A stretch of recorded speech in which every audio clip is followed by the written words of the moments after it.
Hi, I'm Jacob. Let me take you on a journey, my journey, of how I mastered thinking in English. It wasn't an easy road, but it's one that transformed not just how I speak, but how I see the world. If you've ever struggled with fluency, confidence, or constantly translating your thoughts, this story is for you. I'll share practical strategies, my personal highs and lows, and how I conquered the challenges to think directly in English. Imagine speaking English effortlessly, with every thought forming naturally in the language. This skill doesn't just happen, it's built. Through this guide, woven with my experiences, I'll teach you a structured four-stage process that helped me, and can help you transition from translating your thoughts to truly thinking in English. I remember vividly the day I decided to focus on verbs. It was a turning point in my journey to think in English. The air was crisp as I strolled through Central Park, New York, observing the vibrant scenes around me. Joggers moved in steady rhythms, their shoes tapping against the paved paths. Children's laughter echoed in the distance as they played tag, while a man on a bench was tossing breadcrumbs to a cluster of eager pigeons.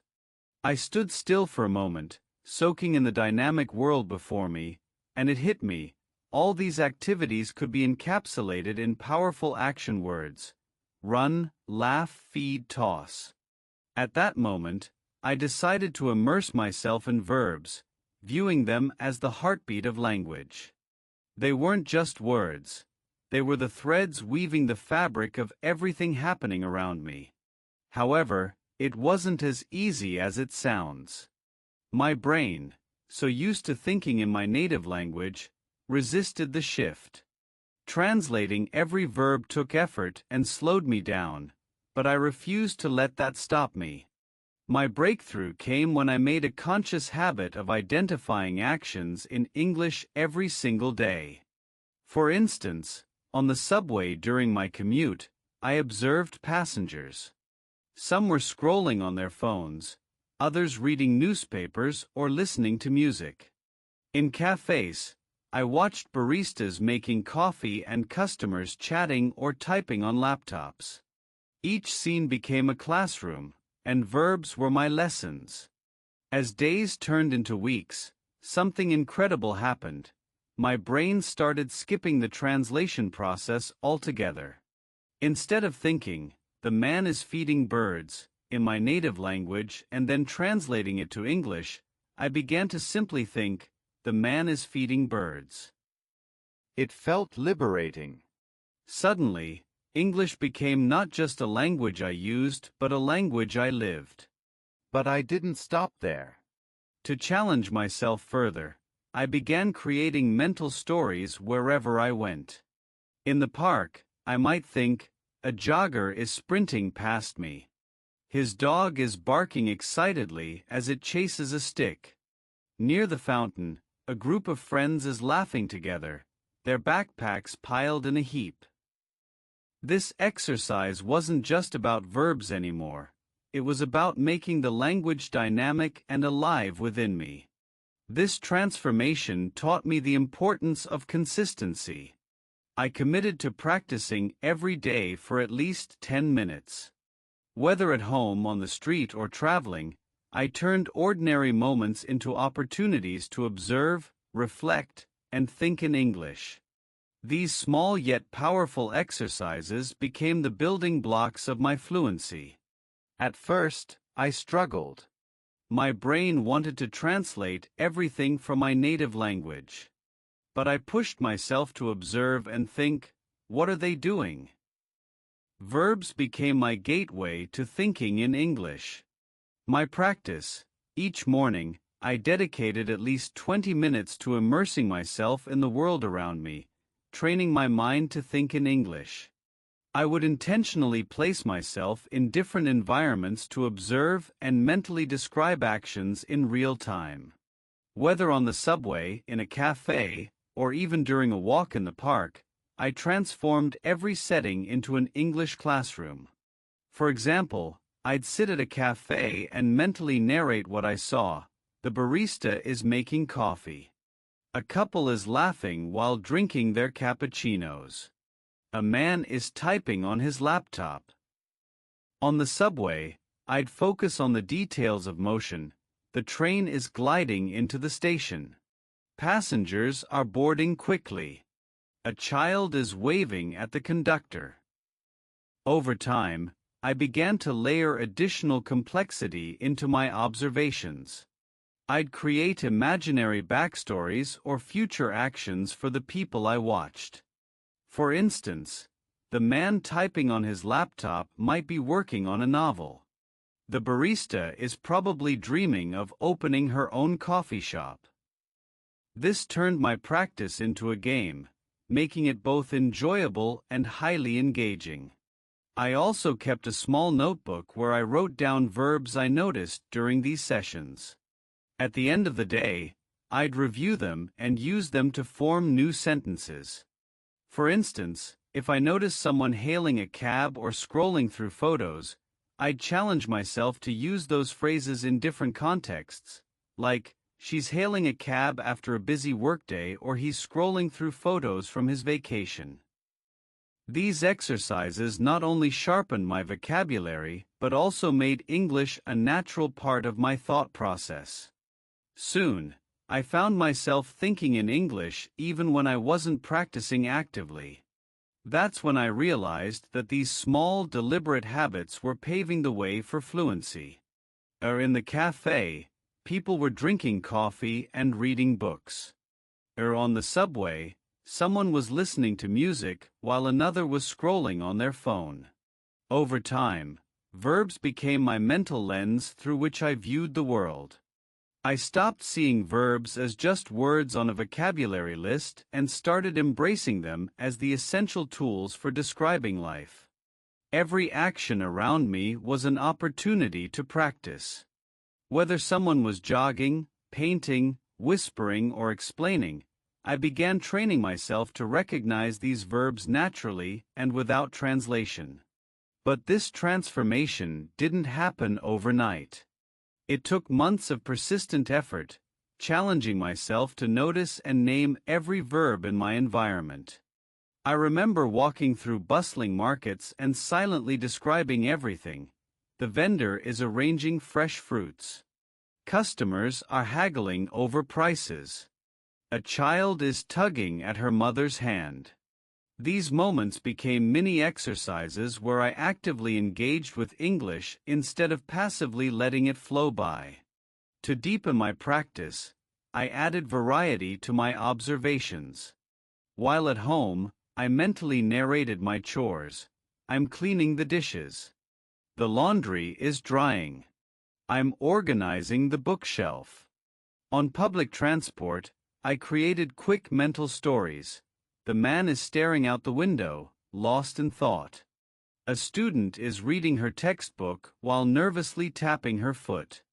This active engagement strengthened my ability to think in verbs consistently.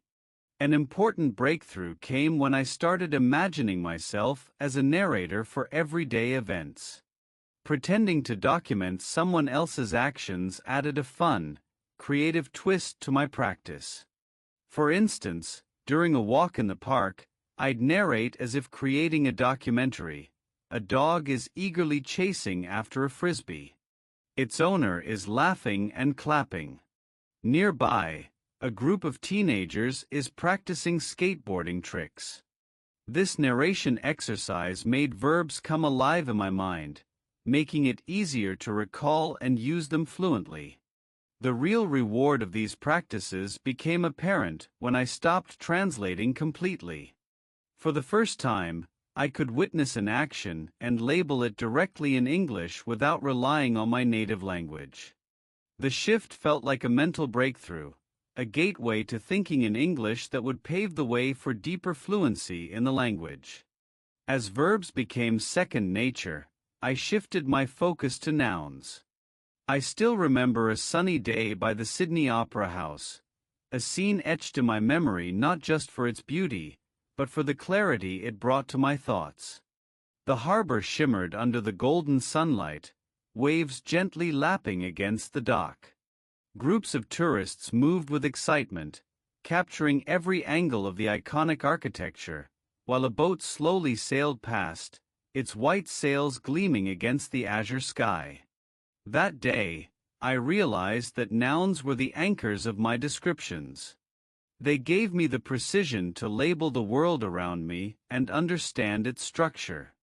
Back in my apartment, I practiced relentlessly. I scanned the room, naming everything I saw: table, chair, lamp, book, window. Then, I ventured outdoors to expand my vocabulary. Walking through vibrant street markets, I noted objects and people: fruits, vegetables, spices, vendors, shoppers.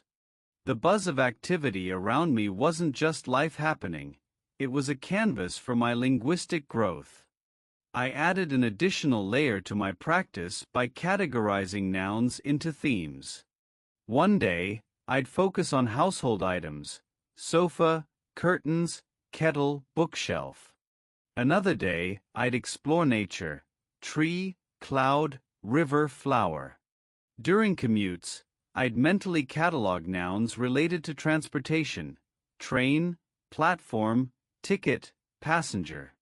This intentional practice became a habit. Every evening, I'd challenge myself to recall and list 10 new nouns I had encountered that day. For example, after a visit to a cafe, my list might include mug, pastry, counter, barista, napkin. This exercise not only expanded my vocabulary, but also made me more observant of my surroundings. To take it further, I began integrating nouns into descriptive sentences. Instead of just noting a tree, I'd think, a tall oak tree stands near the river, its leaves rustling in the breeze. By doing this, I prepared myself for the next stage, crafting full sentences that seamlessly wove together the nouns and verbs I had mastered. Naming the world in English became more than a practice. It became a way of engaging with and appreciating every detail of life. Back in my apartment, I practiced by looking around and labeling everything: table, chair, book, window. Each item became a word I had to consciously name, embedding its English equivalent into my mind. I expanded this habit outdoors.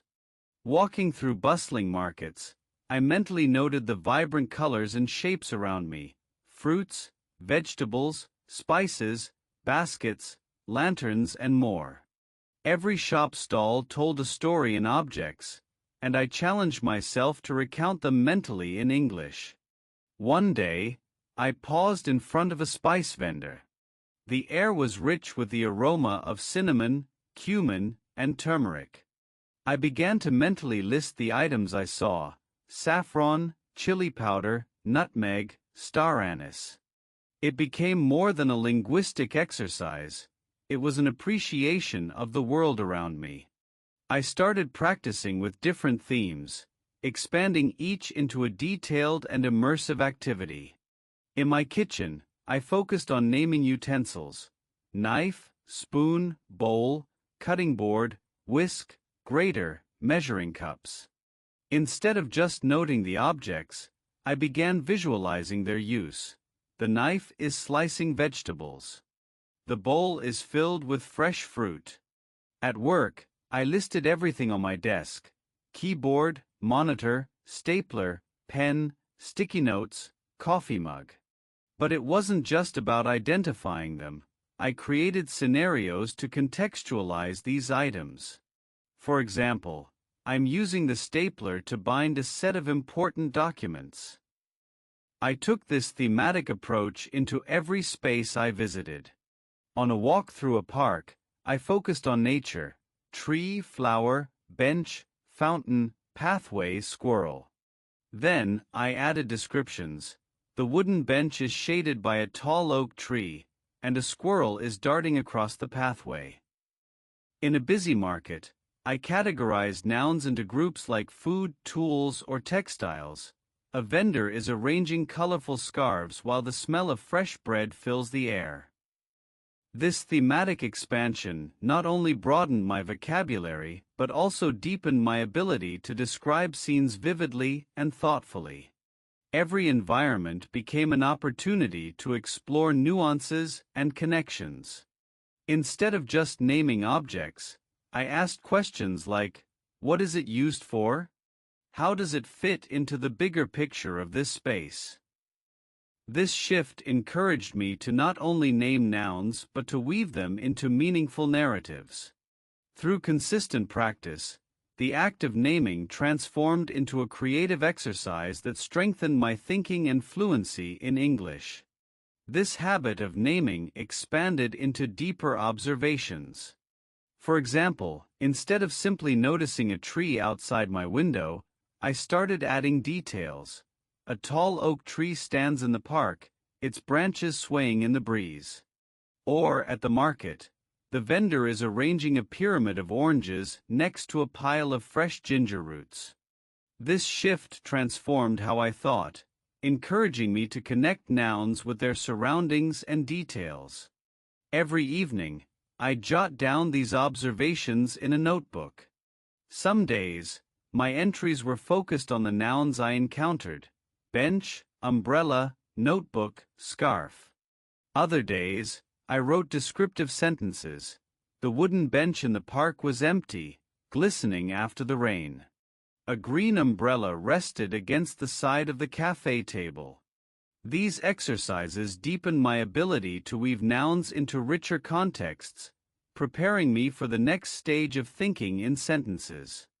My practice: I challenged myself to name at least 20 new objects every day. On some days, I focused on items in my bag: phone, wallet, keys, headphones, notebook, charger, while on others, I paid attention to everything I saw during my commute. For example, while on the subway, I'd note things like advertisements, handrails, train doors, uniforms, maps, announcements. To make the practice even more engaging, I started grouping these objects by categories or creating short stories around them. If I saw a bag, I'd imagine its contents: a leather bag with a laptop, a water bottle, and some documents. This helped me associate objects with real-life contexts, making the exercise more memorable and enjoyable.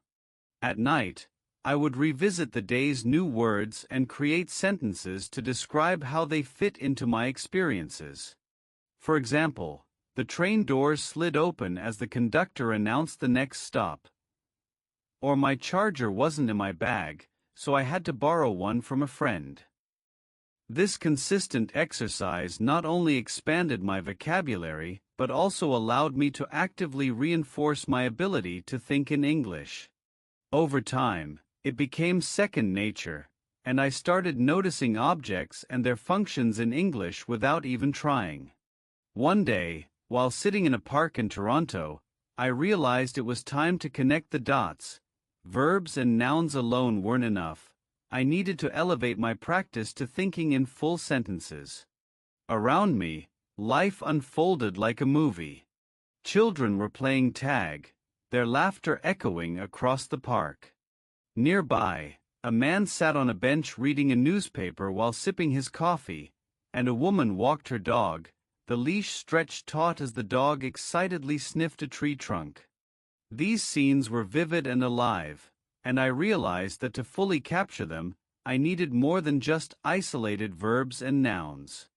I started small, forming simple sentences like, "The children are playing," or "The birds are flying." At first, my sentences felt mechanical, as though I were building with blocks, but with time, they became more fluid. I moved beyond stating the obvious and began adding layers. The children are playing a game of tag, chasing each other around the fountain, their sneakers squeaking against the wet pavement. This newfound ability to think in sentences was liberating. It allowed me to connect ideas, paint fuller pictures, and even begin narrating small stories in my head.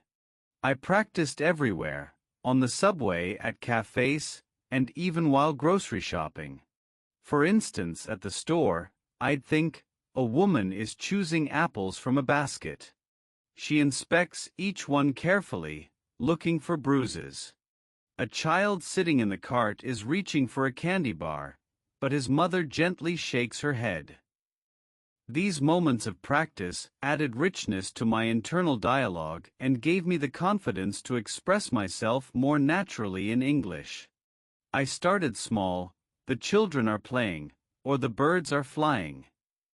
These simple sentences were my first steps toward building confidence, and as I continued, I found myself able to describe entire scenes in greater detail. For example, I would observe and narrate: the children are laughing and running as they play tag. Their sneakers leave faint trails in the soft dirt.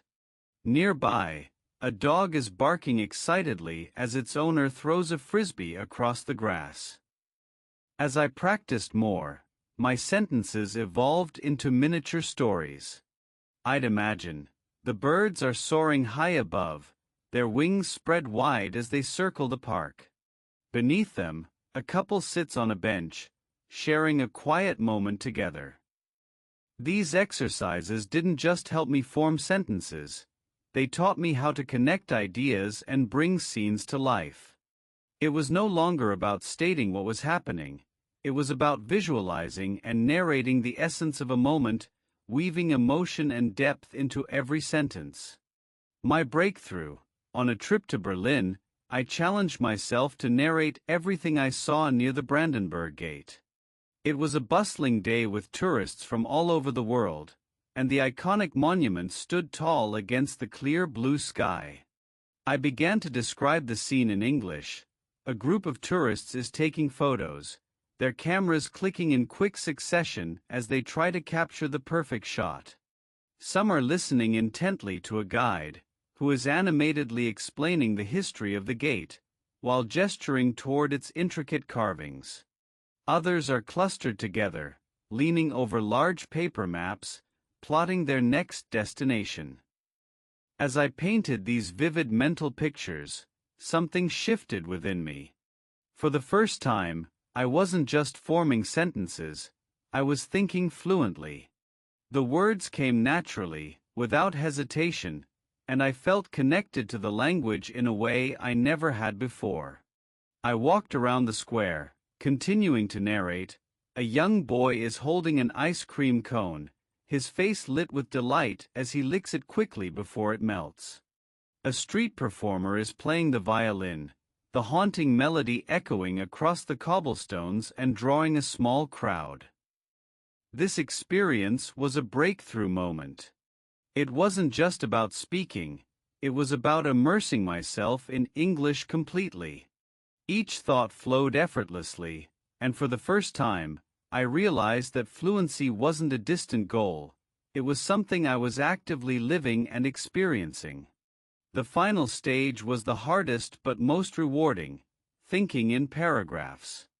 This was where everything came together: verbs, nouns, and sentences, to form cohesive, flowing descriptions that truly reflected my thoughts.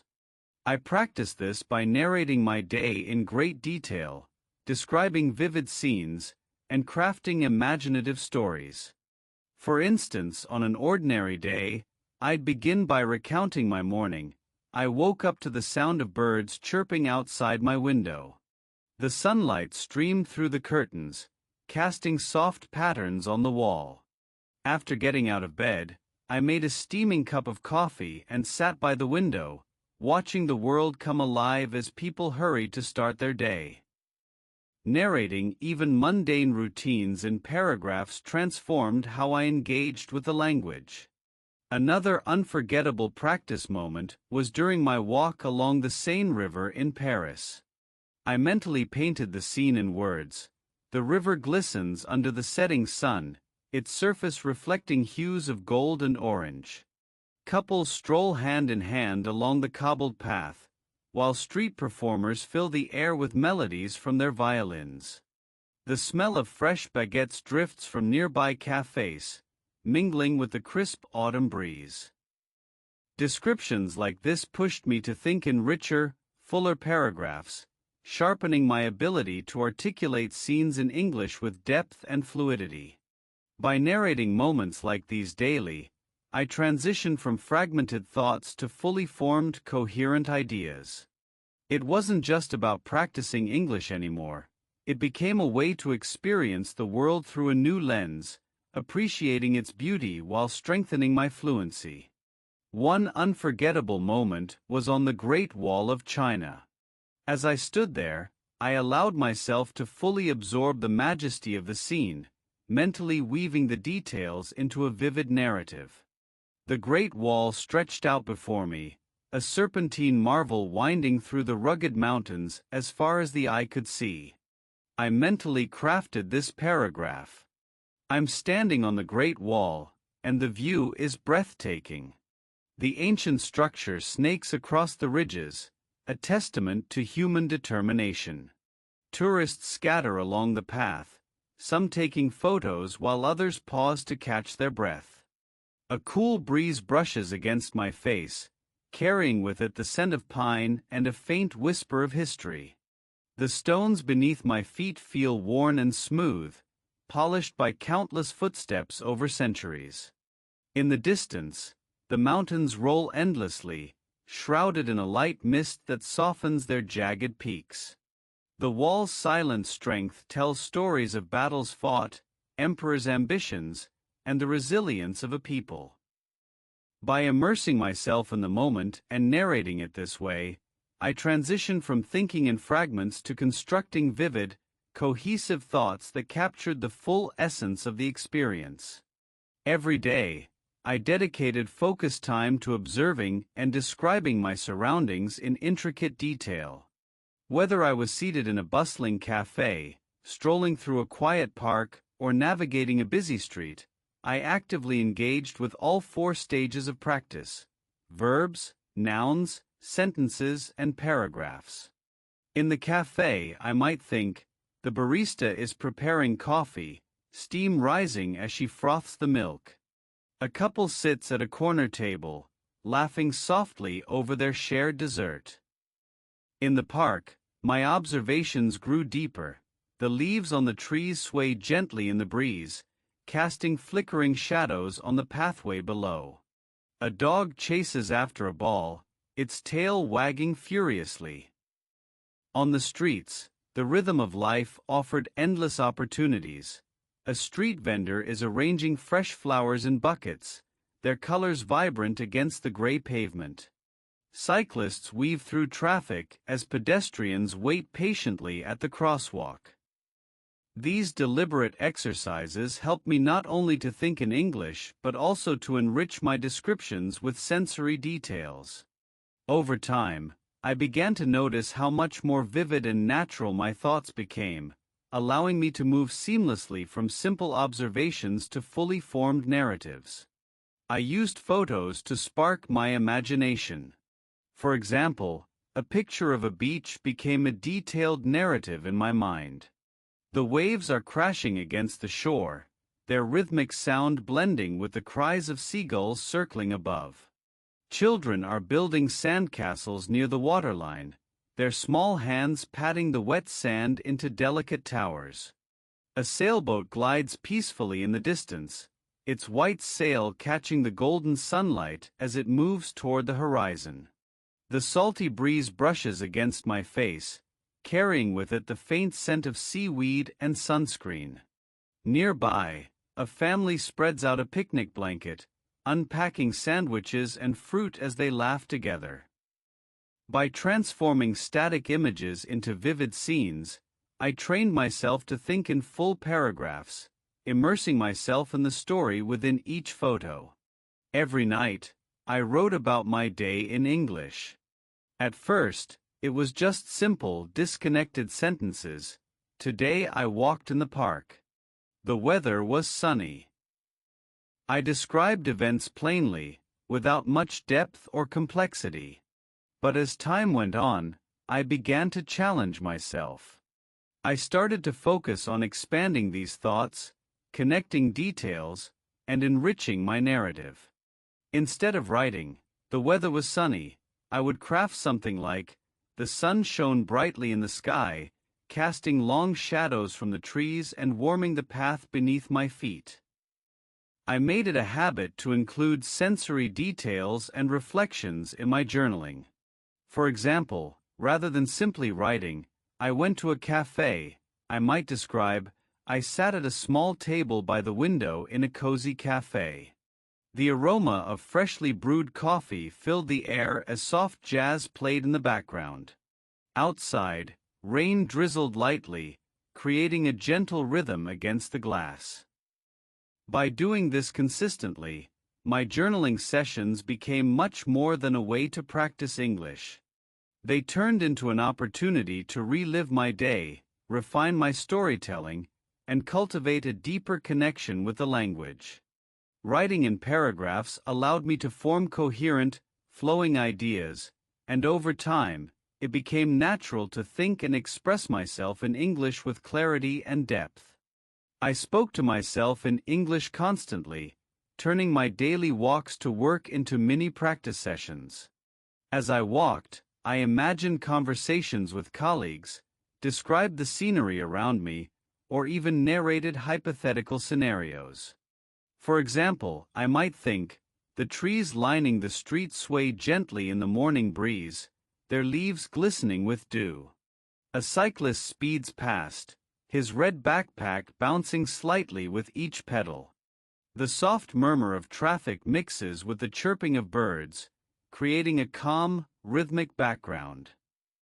Sometimes, I practiced role-playing.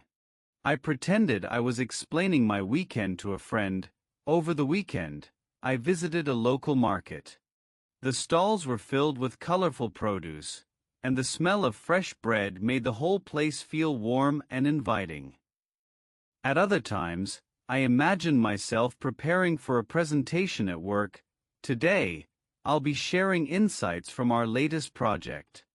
We've achieved great progress, and I'm excited to discuss the next steps. These self-talk sessions weren't just about practicing vocabulary. They became a transformative habit that reshaped how I interacted with the language.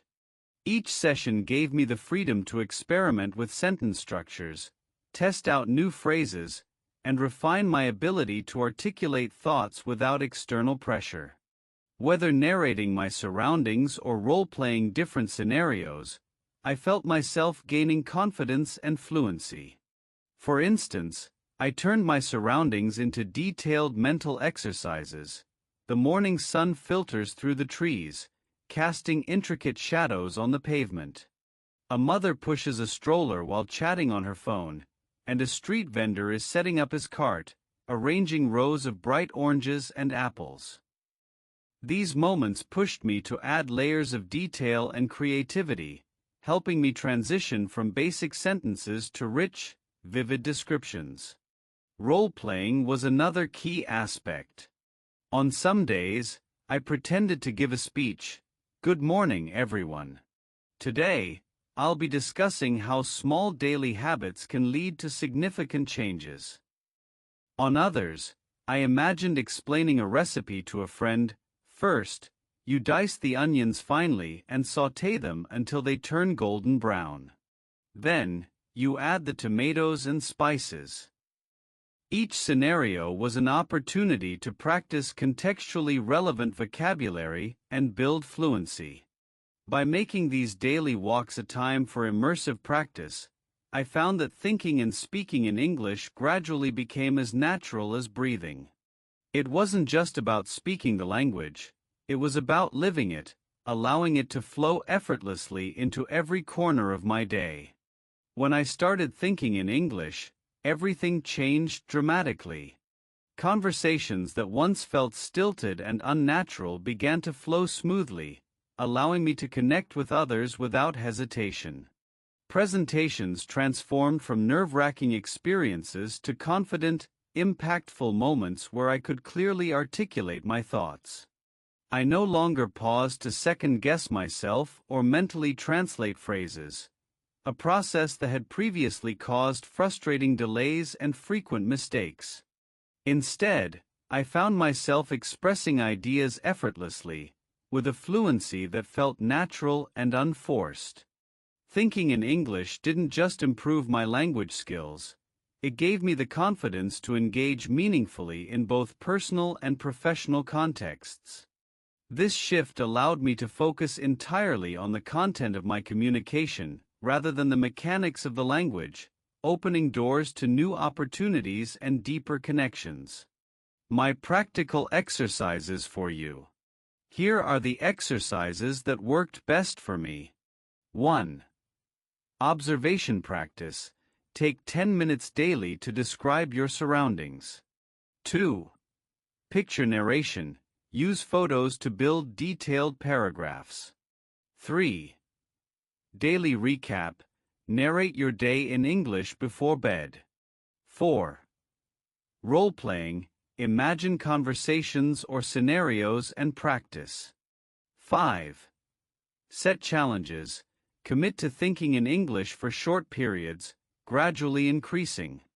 Thinking in English was my turning point, a defining moment in my language learning journey. It wasn't easy, but through relentless practice, creative strategies, and unwavering determination, I rewired my brain to think, speak, and even dream in English. There were moments of frustration, where words escaped me, and sentences felt disjointed, but I learned to embrace these challenges as essential steps forward. Mistakes, instead of holding me back, became invaluable lessons that pushed me closer to fluency. If I can do it, so can you. The key lies in persistence and a willingness to engage with the language daily, not just through textbooks or traditional methods, but by immersing yourself in every aspect of English. Make it a part of your routine, a companion in your thoughts, and a tool for expressing your ideas. Embrace the journey, and remember, every mistake is a step forward. Each effort you make adds another brick to the foundation of your fluency. With time, you'll find yourself thinking, speaking, and connecting in English effortlessly. The transformation is not just about learning a language, it's about gaining confidence, opening new opportunities, and seeing the world from a fresh perspective. Start today, and one day you'll look back with pride at how far you've come, just as I did. Are you ready to take the first step? Start today, and one day, you'll look back and see how far you've come, just like I did. If this journey resonates with you, don't hesitate to take action right now. Subscribe to the channel for more practical tips, immersive stories, and effective strategies to enrich your English fluency. Hit the like button if you found this inspiring, and share this video with friends or family who could benefit from these insights. Together, let's build a stronger vocabulary and master English with confidence and professionalism. Your journey to fluency begins here.